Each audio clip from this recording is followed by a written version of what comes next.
고정닌겐 시즌2 6화 그 세 번째 이야기 제이쿤의 오늘의 카나가와입니다. 건축을 좋아하는 건쟁입니다. 중년하다 외나입니다. 카나가와 현민 제이쿤입니다. 쇼난의 보석 에노시마 2편 시작하도록 하겠습니다.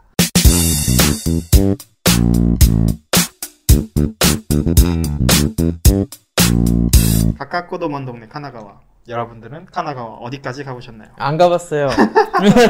관광 스폿에서부터 유명한 맛집까지 속속들이 소개하는 제이쿤의 오늘의 카나가와. 지금 바로 시작할 카나? 아직까지 나쁘지 않아. 나쁘지 않아. 약간 아직 부끄럽습니다. 네. 괜찮아, 네. 괜찮아. 그런 거를 당당하게 말을 해야 진짜 방송인이 되는 거야. 아직 진정한 방송인이 못 됐어요. 나라고 방송인이겠어. 아직 아마추어입니다. 네, 오늘은 지난번 1편에 이어서 이 쇼난의 보석이라 불리는 에노시마 2편 시작하도록 하겠습니다. 예. 1편에서 했던 내용 기억나세요? 에노시마 네. 역 관련된 이야기 했었고, 네. 대라였나요? 그렇죠. 신사. 네, 신사 이야기 했었던 걸로 기억해요. 네, 저희 1편에서는 이제 에노시마로 가는 관문, 카타세 에노시마 역과 에노시마 신사에 대한 이야기를 좀 나눠봤는데요. 오늘은 그 다음 이제 에노시마에서의 데이트 코스를 조금 얘기해 보려고 합니다. 지난번에는요, 이제 에노시마 벤텐바시를 건너가지고 청동으로 된 토리를 넘으면 이제 오미야게 같은 거, 아니면 주전부리 파는 벤자이텐 나카미세 도리거든요. 거기 정식 명칭이. 거기를 지나서 이제 오른쪽에 에노시마 신사가 나왔었어요. 예. 그래서 그 오른쪽 에노시마 신사 이야기를 했었는데 오늘은 그 왼쪽에 대한 이야기를 해볼까 합니다. 왼쪽으로 가면은 처음에 보이는 게 에스컬레이터와 매표소가 보여요. 이 에스컬레이터가 왜 있냐면은 에노시마가 생각보다 경사가 좀 있거든요. 오르막길은 에스컬레이터가 4개가 이렇게 이어져 있어요. 그래서 오르막길 올라갔다가 약간 평지에서 내렸다가 다시 두 번째 에스컬레이터 타고 내렸다가 다시 타고 약간 이런 식으로 돼 있는데 이 에스컬레이터가 무려 일본 최초의 에스컬레이터입니다. 아, 그래요? 아, 정말? 네. 여기가? 단 야외. 그렇지. 고작 하나가와의 일본 최초의 그러니까. 고작이요? 이게 도쿄도 아니고. 아니, 도쿄 무슨 이거 실합니까? 이게 쇼와 34년 그러니까 양력으로 따지면 1959년이죠. 일본 최초로 야외 에스컬레이터가 만들어졌어요. 직선으로 위로 갔을 때 네. 그 46m 정도 되고요. 그럼 거의 15층 높이네요. 그쵸. 꽤 높은 건가? 네, 높죠. 그리고 이 길이 자체는 100m가 조금 넘어가요. 그래요? 네네. 꽤 높네요, 진짜. 네, 이게 역시 일본스럽게 공짜는 아니고요. 에스컬레이터를 타는데 돈을 내요? 돈을 내요. 이 관광에 초점이 돼서 그런 건가?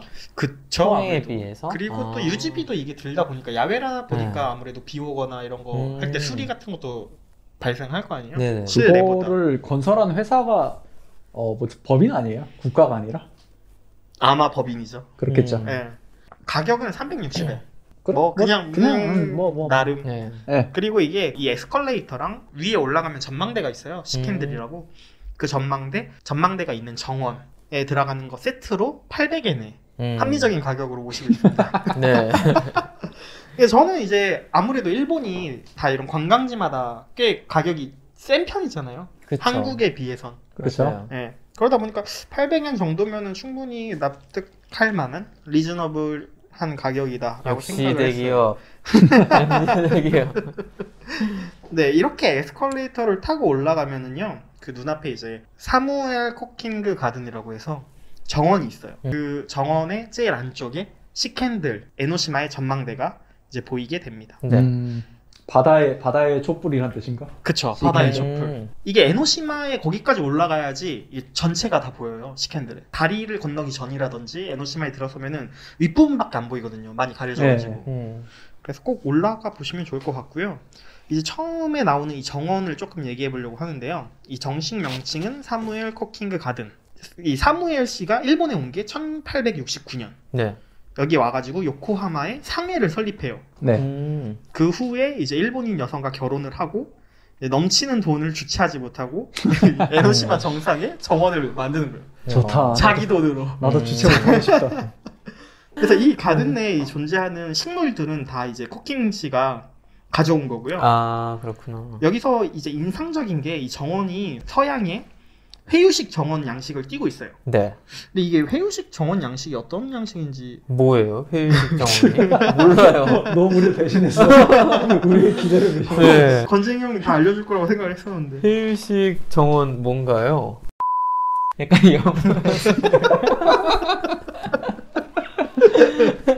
여기 아 되게 웃긴다.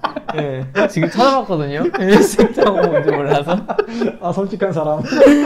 보니까 이제 연못을 따라서 빙 둘러서 저희가 정원을 산책할 수 있는 네. 그런 정원 방식을 회유식 정원이라고 이야기를 해요. 그러다 보니까 이제 정원이 있다는 것 자체는 어떤 중심점이 있는 거죠. 그래서 그쵸. 그 중심을 따라서 이렇게 돌아다니면서 산책을 할 수 있는 거 아닌가. 그래서 이게 지금 살짝 찾아보니까 약간 베르사유의 경우에는 약간 직사각형? 네, 그런 식으로 어떻게 보면 사람이 인공적으로 만들어 놓은 정원의 모습이라면 약간 그런 것보다는 자연스럽게 만들어진 연못을 둘러볼 수 있는 거를 좀 회유식 정원 방식이다라고 많이 이야기하는 것 같아요. 아주 확실하진 않습니다. 지금 살짝 귀중한 같습니다. 정보 감사합니다. 네, 이렇게 정원 자체는 회유식 정원으로 되어 있는데 이 온실이 있어요. 근데 이 온실의 모양은 또 동양의 형태를 가지고 있는 게 이 사무엘 코킹그 정원이라고 합니다. 어떻게 되어 있냐면 온실이 그 기초는 벽돌로 만들어졌거든요. 네. 네. 여기다가 이제 석탄을 떼어가지고 증기 스팀으로 이 따뜻함을 유지하는 방식을 취하고 있는데 이게 당시에는 이제 수도 설비 같은 게 없잖아요. 네. 네네. 그러니까 물을 끌어올릴 수가 없으니까 이제 빗물을 모아서 이용하는 순환 설비가 아, 들어 있었다고 해요. 친환경적이네. 네, 그렇죠. 근데 이게 과거 이제 아무래도 일본은 또 지진이 많고 섬이다 보니까 지진 재해로 인해서 많은 부분이 부서졌다고 합니다. 근데 이게 헤이세이 14년에 리뉴얼 공사를 하면서 이런 것들이 많이 발견이 돼가지고 현재는 이제 그 이 온실을 그 유구 이 옛날 건축물을 보호하는 약간 그런 걸로 보존되어 있고 공개도 되어 있다고 합니다. 이 온실이라는 게 저는 좀 재밌긴 해요. 그러니까 왜냐면 예전에 서양에서도 그 온실을 많이 만들고 그 온실 속에서 되게 건축적인 기술들이 발전을 하거든요.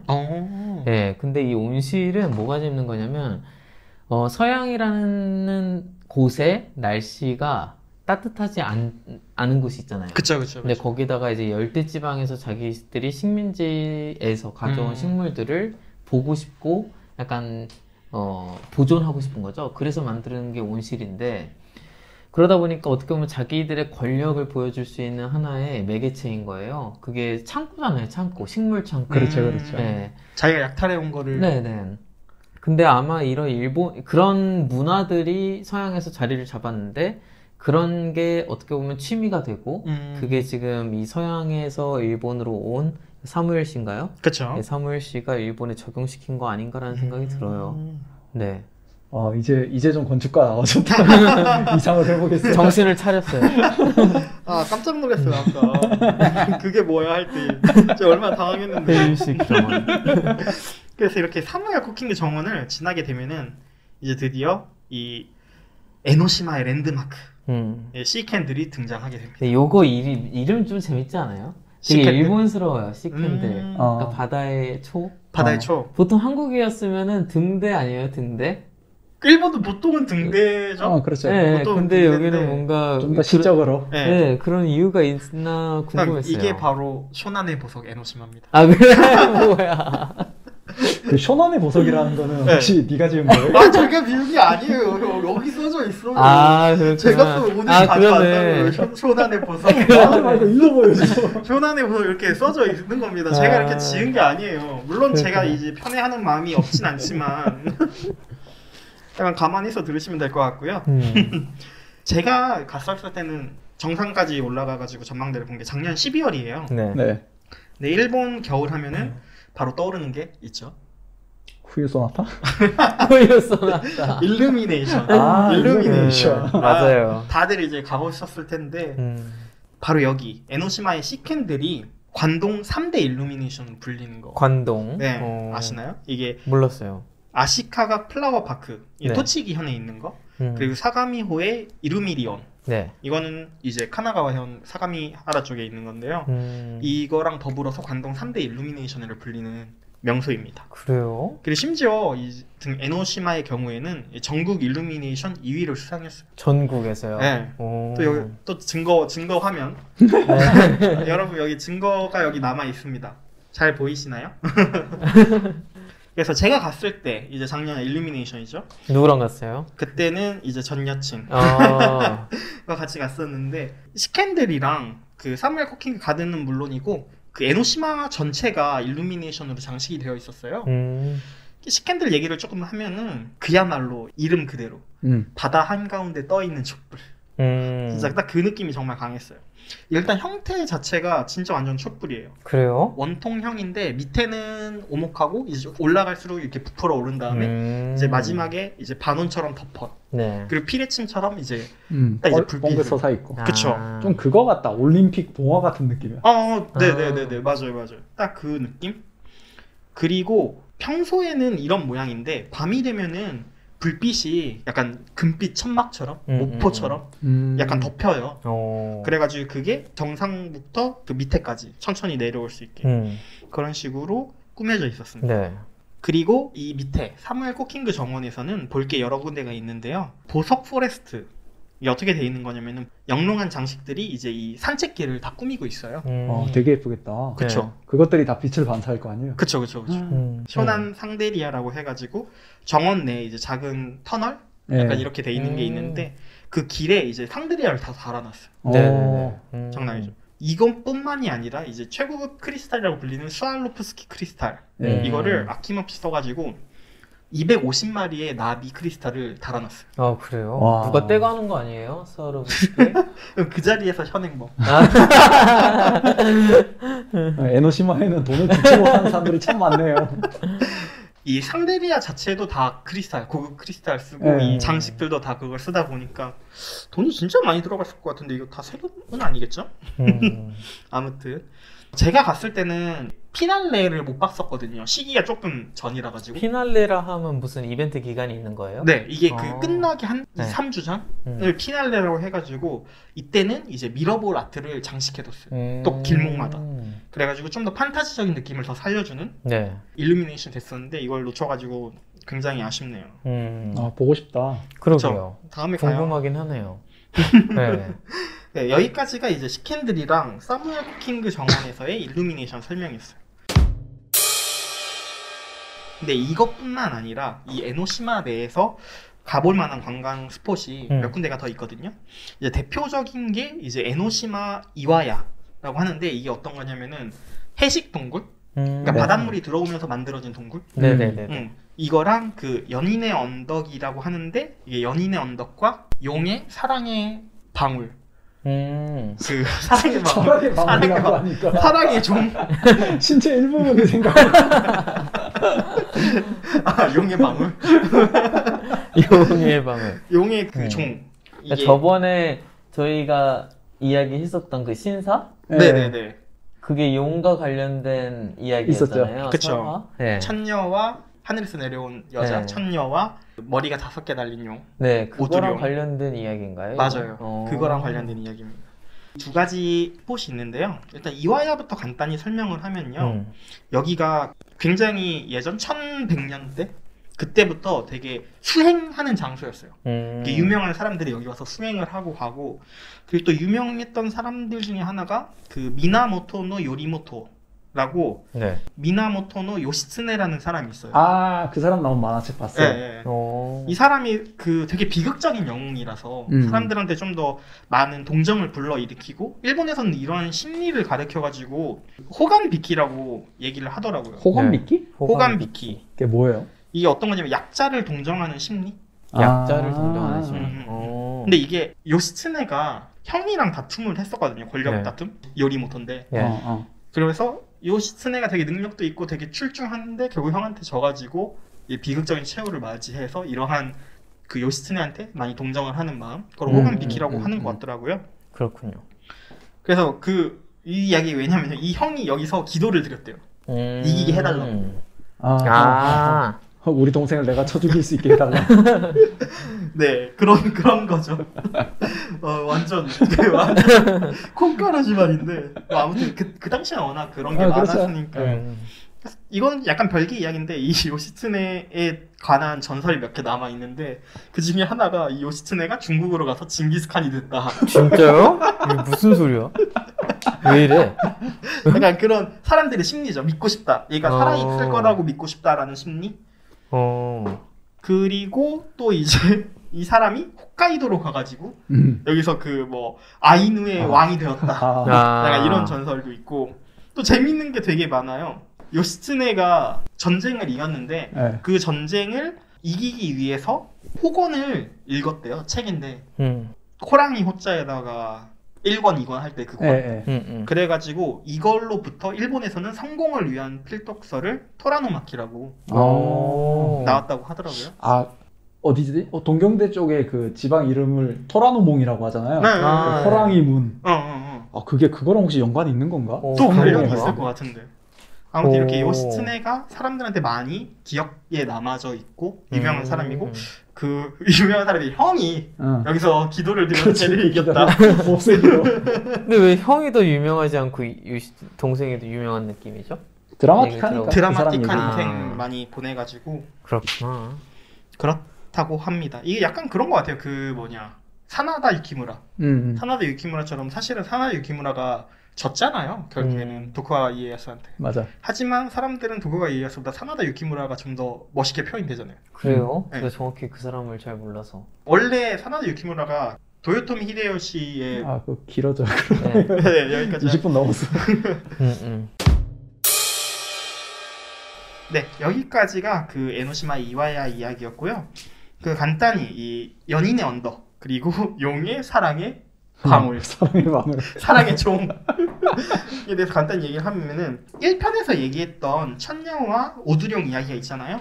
그 전설로부터 이 용이 사랑을 이루어준다.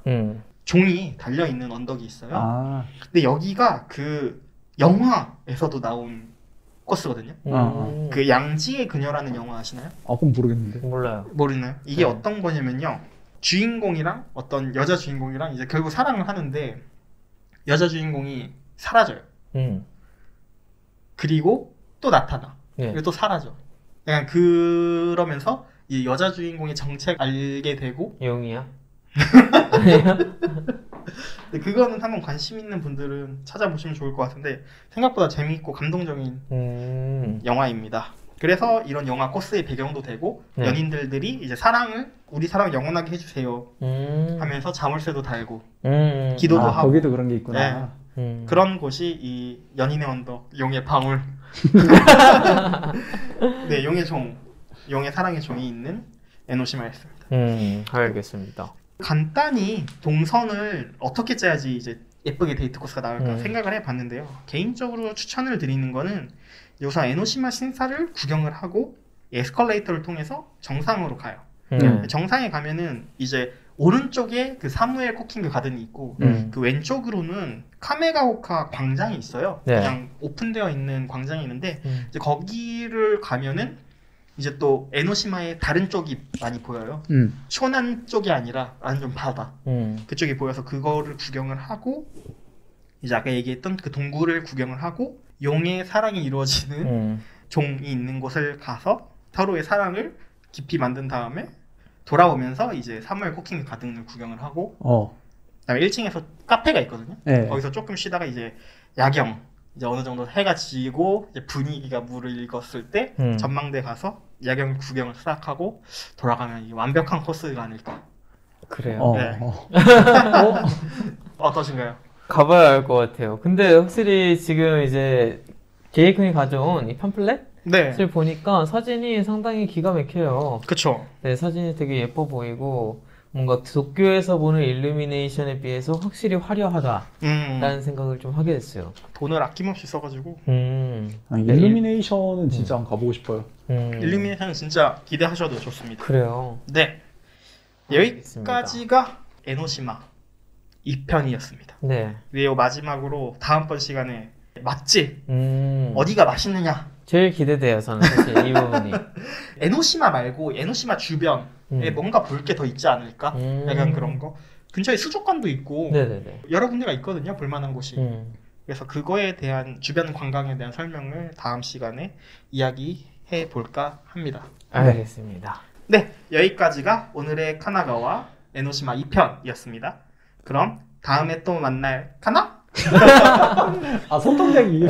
다음에 만날까? 네, 잘 들어봤습니다. 그러면 지금까지 건쟁이 매너 제이큰이었습니다. 다음 시간에 만나요. 안녕.